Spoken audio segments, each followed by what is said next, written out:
for a wonderful week ahead, full of family and friends and football and food and all that good stuff. Again, my name is Brad. That's Justin. Oh, that way. Good to see you, bro. You too, man. Hope you had a good week. Hope I did have a pretty good week. Same to you. Hopefully, you had a great week. I know, It's again, pretty good. Busy. busy, busy, busy with work and baby on the way and all that. So glad you could make some time to get together. Again, this is I Could Be Wrong, and we are here to preview week 12. So let's jump into it. And by previewing, we're going to start by recapping. Really quick, let's talk about the game that happened Thursday to kick off week 12 between the Bills and the Texans. I'll open it up to you first. What are some of the things that caught your eye, and what are some of the takeaways or what are some of the things you expect from these teams moving forward? Well, I kind of made a bold prediction in our last recording that it was going to be a sleeper. It wasn't really a sleeper, but it kind of did pan out the way I expected. Like I said, one of those Bills games where they come off a big win, and everyone expects that, oh, their offense is back. Josh Allen had 6 touchdowns, and then they go and lose. Yeah, And don't get me wrong, like it wasn't by any stretch of the imagination like the Bills just going out and losing. The Texans, their defense did their thing. They got 8 sacks, 3 turnovers. And I mentioned in the last episode about Josh Allen's uncharacteristic and bonehead type turnovers that he's had these last couple weeks. So he had 2 interceptions. First one, tip ball. You can't really pin that on him. yeah, But the game sealing one, 24 seconds left in the game, I mean, that defense put the pressure on him, made, yeah, just let go of the ball, try and make a play, and there you go. yep, yeah. On that same play, he had another receiver that was crossing that was kind of wide open. Had he thrown the ball a little to the outside, maybe it would have went there. But yeah, the defense was all over him all night long. Houston's defense is scary good. Yep. Davis Mills, 3-0 as a starter. Obviously CJ Stroud's their guy, but he's definitely stepped in and filled in really well, similar to the way Mac Jones has done for the Niners. So, yeah, I agree. I think Houston's defense just dominated and controlled the game from Yep. from beginning to end, really. Yeah, I mean, that was the whole game was just completely defined by their defense, and they controlled it every aspect. Yeah, James Cook got going a little bit. Buffalo obviously was in the game, clearly, because it came Yeah. down to the very end. It's just Yeah. I think that again, they've put too much on Josh Allen's plate. He's putting too much on his own plate. He's pressing too much. But at the same time, like we both said, kudos to Houston's. I think it was more about Houston's defense than it was about Josh Allen and Buffalo's offense, Yeah, in my I opinion. think one thing with Buffalo, what it really showcases is their desperate need for a playmaker at the wide receiver position. They have some good Yep. guys, but they don't have anyone great. And I mentioned it many episodes ago about Diggs leaving, and it just hasn't really been the same. And I know they were hoping Keon Coleman would be that guy. He's been basically in the doghouse the last couple weeks, hasn't Yeah. even suited up. So you know, I think until Yep. Josh Allen gets that again, you might see their offense, up and down, peaks and Continue to valleys, just struggle. like it has Yep. been this year. Definitely. I agree. All right. Well, I think both teams are still in the hunt for the playoffs. We talked about that Wednesday as well, whether they would be in or out. I think Houston obviously made a strong case for being in, and why folks should think that they have a chance to get in. Buffalo is they're in right now, but it's rocky, depending on how the rest of their schedule shakes out. So Right. it'll be interesting to see how these two teams come down. If it comes down to that head-to-head matchup, yeah, as a tiebreaker, Buffalo's really gonna regret the fact that they went and laid a stinker on offense. So we'll see. We'll Let's see. talk about some fantasy before we jump into some specific games. As usual, I'm going to ask you to give us a couple of fantasy boomers and a couple of fantasy busters for this week. All right. Well, I'm gonna go. I'm gonna just do this one off the top of my head. Wasn't on our list, so I didn't really Oh, prepare for it. was it not on the list? It may have Oh been. I don't gosh, remember let seeing me it. see. No, Yeah, no, it wasn't. whatever. But anyways, All right, well, in that uh, case, then let's do this. We'll just do it as we go along through these games. If there's any fantasy nuggets that come to your head, throw them out. My bad. uh, all good. Listen, Yeah, yeah. the order that I have in my head is not always the order that I send in the group chat, and that's my bad. Yeah, I wasn't prepared. I mean, I could probably think of a few off the top of my head as we go, like you said. Yeah, yeah. As we Um, go, we're gonna talk about a handful of uh, games. So, yeah, yeah. So let's do that. Let's do it that way then. All right. So speaking of that, let's start with a big game, another big game in the AFC. I think for a few different reasons, this is a big game. I think it's a big game for Kansas City because they're fighting for their playoff lives right now. And I think it's a big game for Indianapolis because they have a chance to try and preemptively eliminate a big threat in the playoffs before the playoffs even get here by handing yeah. KC another loss. So, again, I'll open it up to you. What are some of the things you're looking for in this game? And again, if you have any fantasy nuggets as we go, feel free to drop them. Well, in this game for fantasy, I actually like the Colts defense. So not a Okay. specific player, but the Colts defense. Okay. It's a battle of offense versus defense in this one. For as high powered as the Chiefs offense has been in recent years, they're not that high powered. The Colts offense is really good. So I'm going to take the Colts offense versus the Chiefs defense as like what's going to define Okay. this game. Um, and the 32 points a game the Colts are putting up is Chiefs like, you know. Ooh. That's pretty good, you know. Totaling 369 yards a game. Jonathan Taylor's having an MVP caliber season at running back. Unfortunately, you know, we all know that's a Yeah. QB driven award, but you know, I think that's what it'll boil down to is how Jonathan Taylor looks against the front seven of Kansas City. Right now, the Kansas City's offense, they're banged up at the running back position, and they haven't really actually been able to get anything going in the running game all year long. So I think that hurts their passing game. And the Colts are going to be getting back Travarius Ward Sr. this year, back from concussion, coming off a bye week. They're going to have Sauce Garner now. Um, he played on a short week after he was Yeah. traded. Then they have a bye week. So I feel like with all those extra practices in, we might actually see the Colts defense really shut down the Chiefs in this game. I'm gonna Okay. take the Colts. I'm gonna take it a 7 point win. I'll go 28-21. Okay. All right. 28-21. All right. Yeah. I think obviously Jonathan Taylor sets the tone for sure. Right. Yeah. I agree with you as well. He most likely the MVP, but it'll probably go to a quarterback. I can probably think Matt Stafford is leading that train right now. Probably maybe Drake May, one of those two. I would say. Um, from the Chiefs standpoint, they're banged up, and even when they've gotten their guys back, what we've seen is if they don't get some big plays and get some momentum early in the game, they struggle. They're not built anymore to try and come back. Like remember when they first started on this run, it's specifically the playoff run they were on. They were down by double digits in every single playoff game the first year they won the Super Bowl and came back Right. and won every game. And that became kind of the Mahomes magic and the lore. It's like they're never out of it. Well, Right. now they're not built like that anymore to where unless they get out with a big lead, or I wouldn't say a big lead, but unless they get out with a comfortable lead, they seem to struggle as the game goes along and they need those big plays. So I think that's going to be important for them. I think obviously protecting Mahomes is going to be important.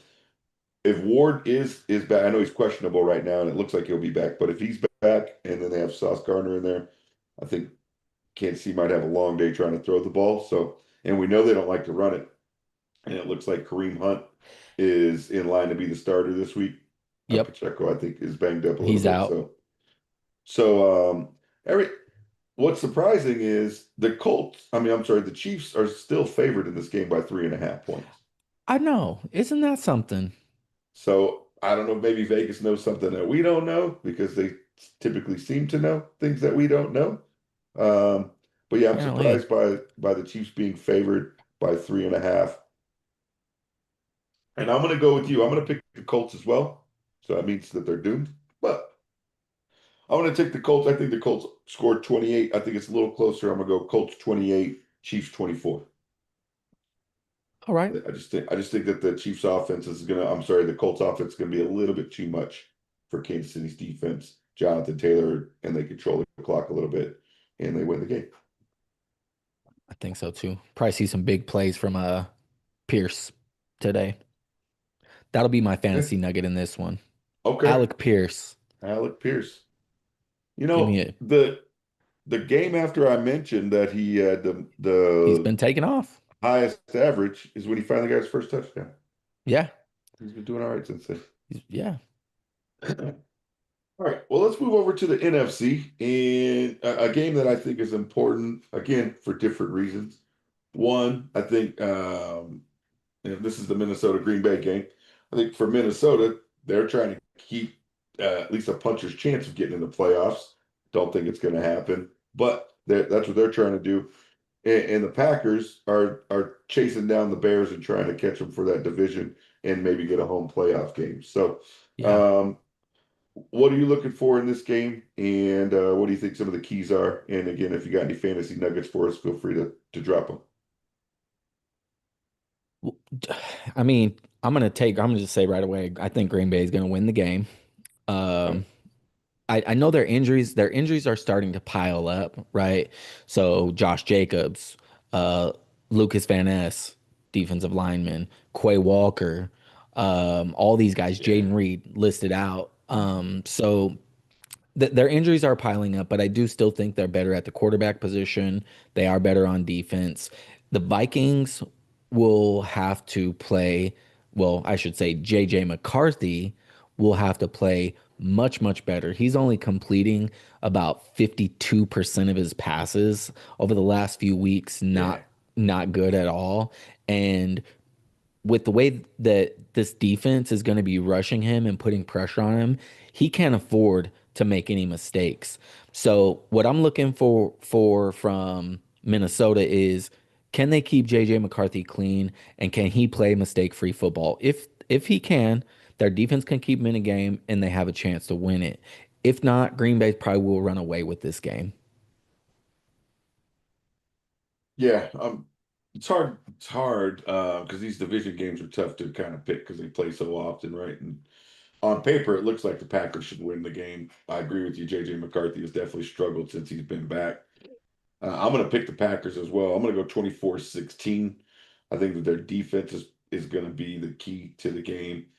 At the same time, I would say that one way that Minnesota can pull off the upset, they're actually underdogs by 6 points. That's another surprise. I didn't think the Packers would be favored by that much.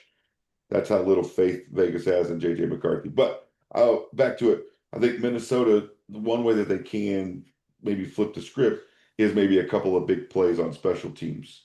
Green Bay's been susceptible to that kind of throughout the year from time to time. So maybe that's something that plays into it. Again, always a division game, so you never know what could happen. I Yeah, just think that it being in Green Bay, you typically will lean towards the home team in these battles. right. Um, but yeah, I'm going to go Packers 24-16 in a game that maybe doesn't seem like it's even that close. 24-16. I think Green Bay has a comfortable lead throughout the game. So I I don't think think so the too. game I don't think the I game's don't ever in doubt. yeah, I don't think so. So all right, and then that obviously helps their case as far as trying to get back towards the top of the NFC North. Bears do have a tough schedule coming up. It also gives them some momentum because they play the Bears next, I believe, in the first of their two matchups this year. So, all right, so far we've agreed on both games. That means these guys are in trouble. They're in Uh, let's trouble. let's jump over to a game where I'm sure that if we could pick both teams to lose, we would. Um, because Yeah, we don't like either team. But that's the Cowboys and the Eagles. Obviously, always fun when these two teams get together. Usually some animosity. We saw how the opening play of the season started between these I two know. teams. Hopefully, we don't see a repeat of that. Before we talk about the game itself, we'll talk about some of the noise coming out of Philadelphia this week with AJ Brown being asked, does he feel like he's not the same player based off of his stats? And his reply was, I guess Saquon's not the same player anymore either. So we'll start with that. What was your reaction to that? And what do you think what if you had to say like I think it means this, what do you think it means? I think there's maybe some envy or jealousy. I think it was a garbage comment. A garbage, it's not necessary. Like, even if you didn't mean anything by it, quote unquote, right? Like, you don't do that. Like you said the Yeah, other day about the brotherhood that they have in the NFL. I think just in them spitting on each other, like that right there is like metaphorically spitting in your teammate's face, yeah, you know? Um, so I think it was garbage and very tacky, classless to, you know, deflect attention you're getting, negative attention you're getting onto a teammate. And yeah, I just think it's classless. Bad for the locker room. Um, and I don't know. I can't yeah. really say anything else about it. That's just it. Okay. I All mean, right. I texted you guys Yeah. immediately. I was like, man, that was just garbage, bro. Yeah. What a POS, in my opinion. POS response. Yeah. I think what I think I know what the point he was trying to make, but I agree with you. They went about it definitely the wrong way by putting another teammate's name out there. I think what the point he was trying to make is, hey, why am I the only guy that you guys are over here asking all these fucking questions to? I don't see you in Saquon's face asking him these questions. I don't see you over here asking on. I think that's the point he was trying to make. I obviously don't know, and I don't want to say for sure, but I think that's what he was trying to make. But again, definitely wouldn't have called out a teammate by name. I would have, you got to give that corporate line. I feel like maybe the offense as a whole might not be the same right now. Something like Exactly. that. Exactly. More politically correct, again. So yeah, I just feel like I texted in the group chat immediately as well. I was like, I think it says more about their locker room than anything, Yeah. right? That locker room, even though they're winning, the locker room is not a tight-knit locker room, you can tell.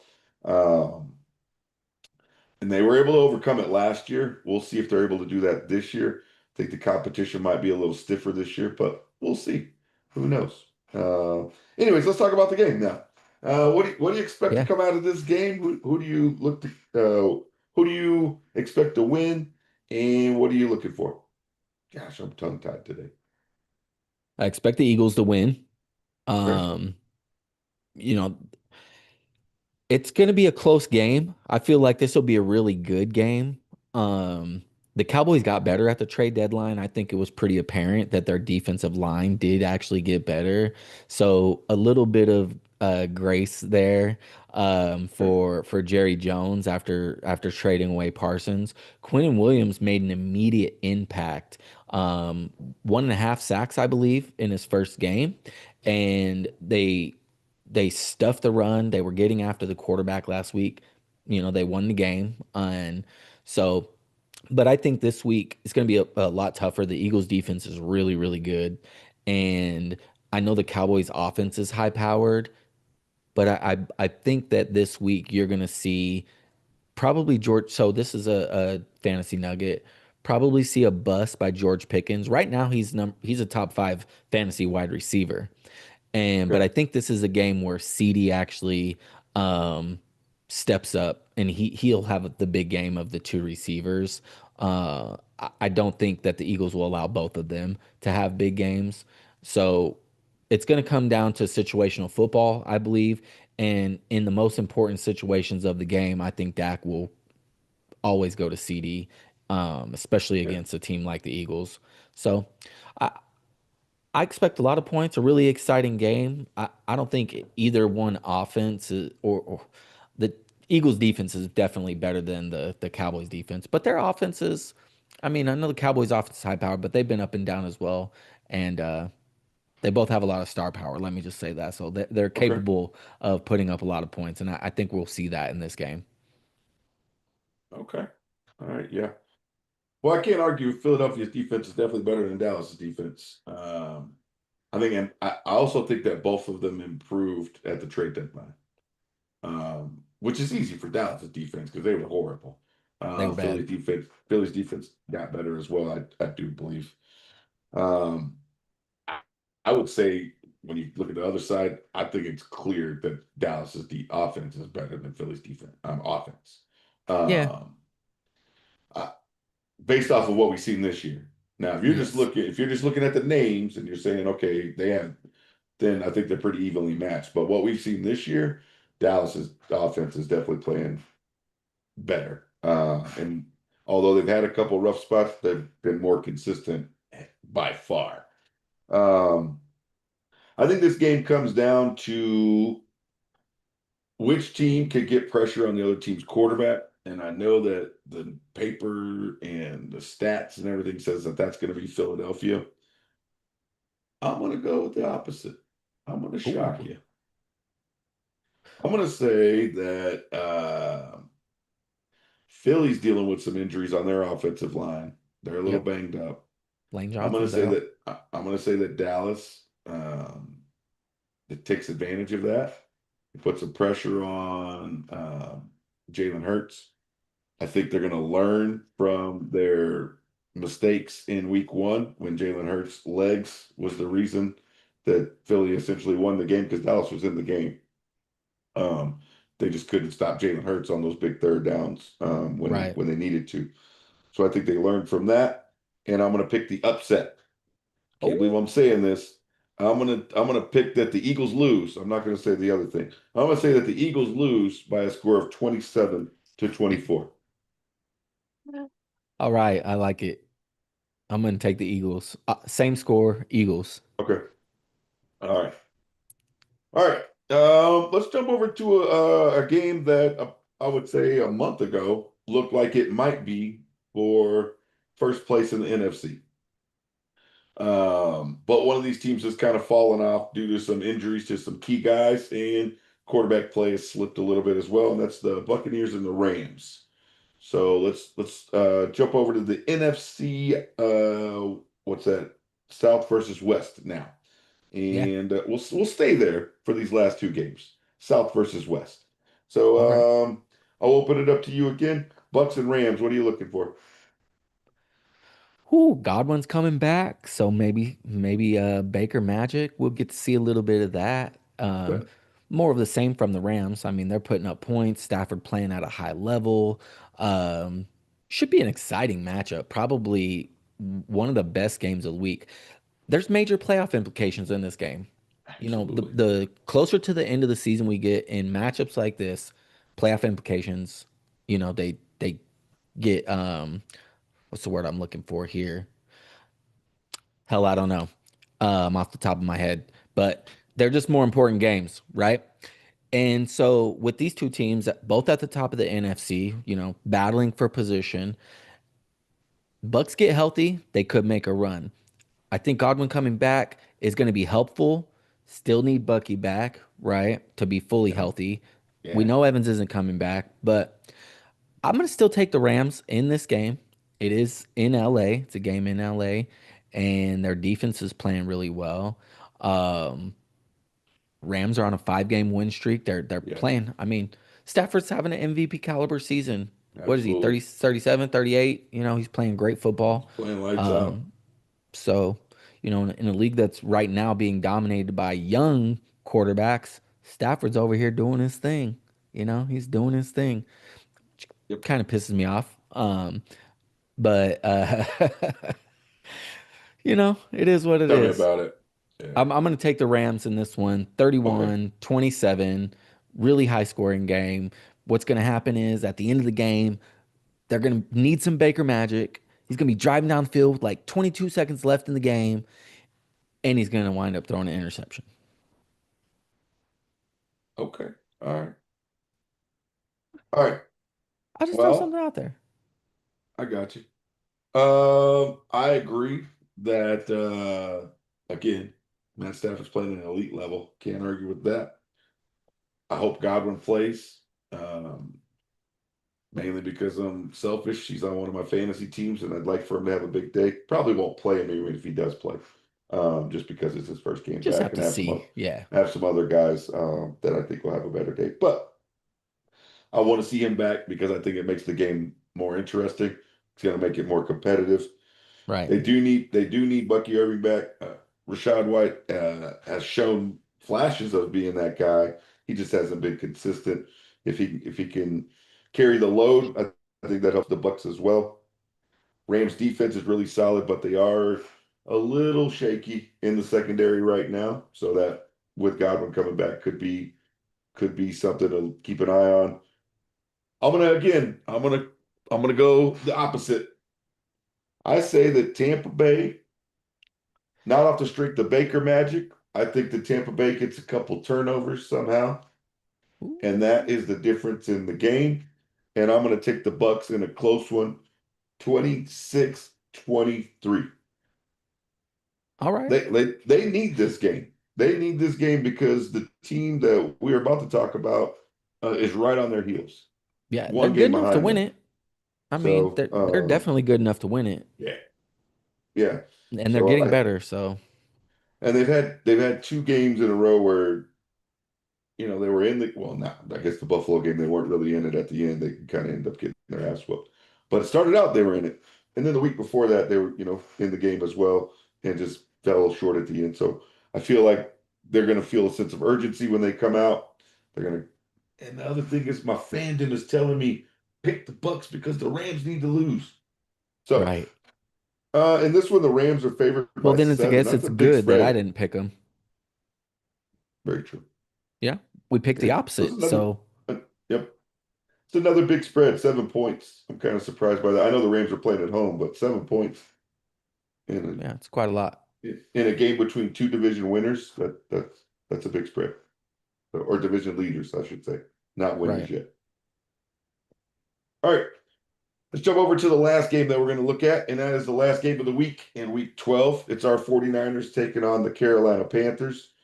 Before we talk about the game, let's talk about the news that broke yesterday evening with Brandon Ayuk and his contract, his guarantees for 2026 being voided, which essentially means that Brandon Ayuk's not going to play for the 49ers anymore. And if he does, it will be only for this year and he'll be gone after that. So, again, what was your reaction to this? And what do you see them doing with Brandon Ayuk? Are they going to cut him? They're going to try and trade him? What do you think happens? Well, I it didn't surprise me. Honestly, when it came out, it didn't really surprise me because the Brandon Ayuk saga has been going on since he's been with the team. And so when I saw it, I was like, at first I was like, oh wow, you know, breaking news. And I was like, eh, you kind of expect something like this here. Didn't Yeah, show up to the meetings, this, that. And for me, I, I'm thankful that it comes out now. I think they do look to trade him in the offseason, and I think a team will probably make a deal for him rather than letting him just go into free agency. A team will probably want to try and get their hands on him first, yeah, um, before just the 49ers release him. So I think they will get something for him. First team that comes to my mind, Buffalo Bills. That's the first team that comes to my mind. yeah. Because it's not a talent issue with Ayuk. I just think he doesn't want to be in San Francisco No, anymore. Um, and that's it. So he's talented. He's a stud receiver. He doesn't want to be in San Francisco. Fans don't want him there anymore. I don't, mainly because he doesn't want to be there, right? Not because he's not talented. And so yeah, first team, like I said, comes to my mind, Buffalo. That would be a good landing spot for him. But yeah. I'm just ready to move on. We've got some guys who want to be there, and they're playing at a high level.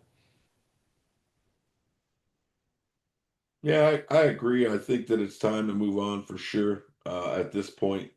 Um, it's just unfortunate because he had such a breakout season in 2023, the year they made it to the Super Bowl, Yeah, and everything looked like it was on the right trajectory where, he was going to be around a long time, be a producer for a long time, and then they got into the contract dispute. He missed all of training camp, and then looked really bad for the first 4 or 5 weeks last year. Started to come around, had a great game, I think, week 5, week 6, somewhere in there, and then 2 weeks later was hurt for the rest of the season.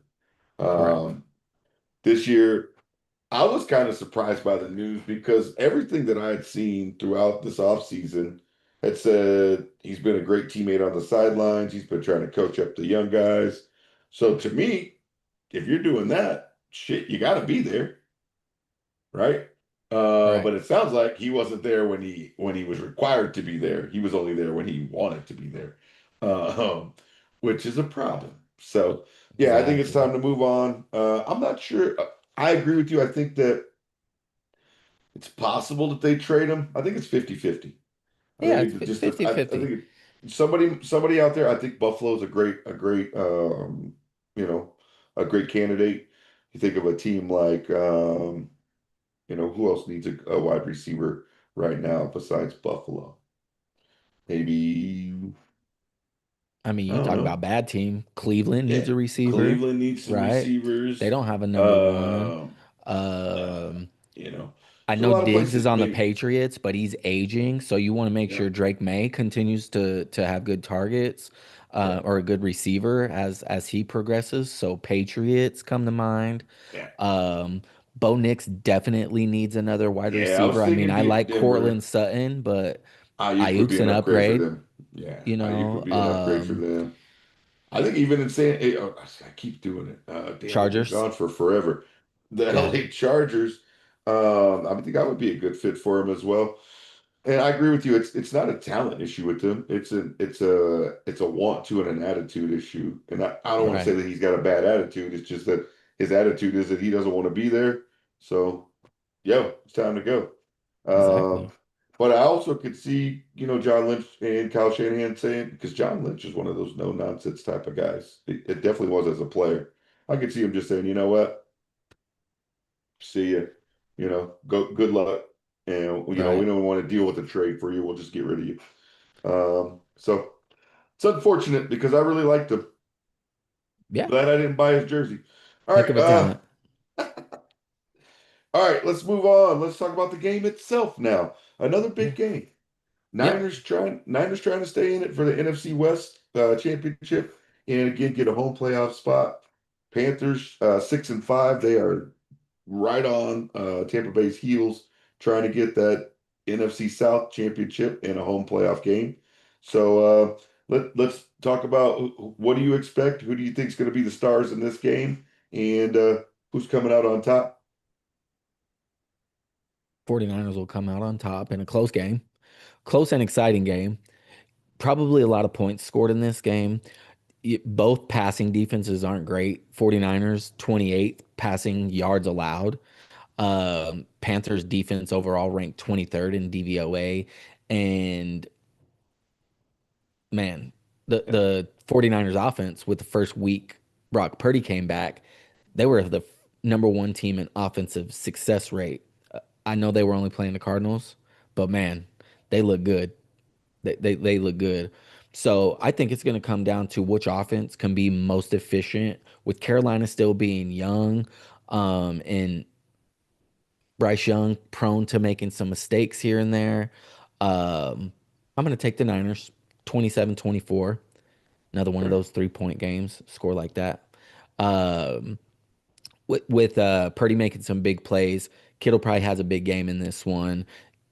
Carolina can win if they allow if the 49ers allow their running game to get going. So I will say that yeah, if the 49ers let that game get going of Carolina, which has had some big games with Dowdle, yeah, they're going to be in trouble. So they have to stop the run game so that way Ted McMillan isn't like just eating us up, right? yeah. In the passing game. And I think we'll be fine. get some pressure on Bryce, force him into some mistakes. Whatever team can make one crucial turnover will win the game. Yeah, I think obviously turnovers is going to play a big role in this game. Team that protects the ball the most is going to probably most likely come out ahead.